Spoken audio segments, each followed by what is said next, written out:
બાંગ્લાદેશમાં ઇસ્કોન પ્રમુખની ધરપકડ. બાંગ્લાદેશમાં હિન્દુ સાધુની ધરપકડ થતાં ભારે તણાવ. ઇસ્કોને ભારત સરકાર પાસે માંગી મદદ. બાંગ્લાદેશમાં હિન્દુઓ પર થઈ રહેલા અત્યાચાર વિરુદ્ધ વિરોધનું નેતૃત્વ કરી ચિન્મય પ્રભુની ધરપકડ બાદ ટેન્શન વધી રહ્યું છે. ચિન્મય પ્રભુ બાંગ્લાદેશમાં હિન્દુ સમુદાય સાથે થઈ રહેલા ભેદભાવ અને અત્યાચારો વિરુદ્ધ અવાજ ઉઠાવનારા પ્રમુખ ચહેરા છે. ઇસ્કોન સાથે જોડાયેલા ચિન્મય કૃષ્ણદાસ બ્રહ્મચારીને લઈને ઇસ્કોને એક નિવેદન બહાર પાડ્યું છે. તેમના છુટકારા માટે ભારત સરકારની મદદ માંગી છે. ચિન્મય પ્રભુની ધરપકડના વિરોધમાં હિન્દુ સમાજના લોકો રસ્તા પર ઉતરી આવ્યા. તેમના પર BNP અને જમાતના લોકોએ હુમલો કર્યો, જેમાં 50 હિન્દુઓ ઘાયલ થયા છે.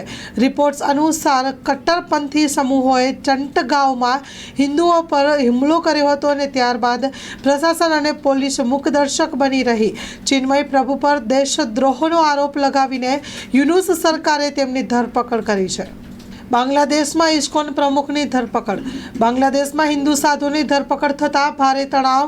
ઇસ્કોને ભારત સરકાર પાસે માંગી મદદ. બાંગ્લાદેશમાં હિન્દુ પર થઈ રહેલા અત્યાચાર વિરુદ્ધ વિરોધનું નેતૃત્વ કરી રહેલા ચિન્મય પ્રભુની ધરપકડ બાદમાં ટેન્શન વધી રહ્યું છે. ચિન્મય પ્રભુ બાંગ્લાદેશમાં હિન્દુ સમુદાય સાથે થઈ રહેલા ભેદભાવ અને અત્યાચારો વિરુદ્ધ અવાજ ઉઠાવનારા પ્રમુખ ચહેરા છે. ઇસ્કોન સાથે જોડાયેલા ચિન્મય કૃષ્ણદાસ બ્રહ્મચારીને લઈને ઇસ્કોને એક નિવેદન બહાર પાડ્યું છે. તેમના છુટકારા માટે ભારત સરકારની મદદ માંગી છે. ચિન્મય પ્રભુની ધરપકડના વિરોધમાં હિન્દુ સમાજના લોકો રસ્તા પર ઉતરી આવ્યા. તેમના પર BNP અને જમાતના લોકોએ હુમલો કર્યો, જેમાં 50 હિન્દુઓ ઘાયલ થયા છે. રિપોર્ટ્સ અનુસાર કટ્ટરપંથી સમૂહોએ ચંટગાંવમાં હિન્દુઓ પર હુમલો કર્યો, ત્યારે પ્રશાસન અને પોલીસ મૂકદર્શક બની રહી. ચિન્મય પ્રભુ પર દેશદ્રોહનો આરોપ લગાવીને યુનુસ સરકારે તેમની ધરપકડ કરી છે.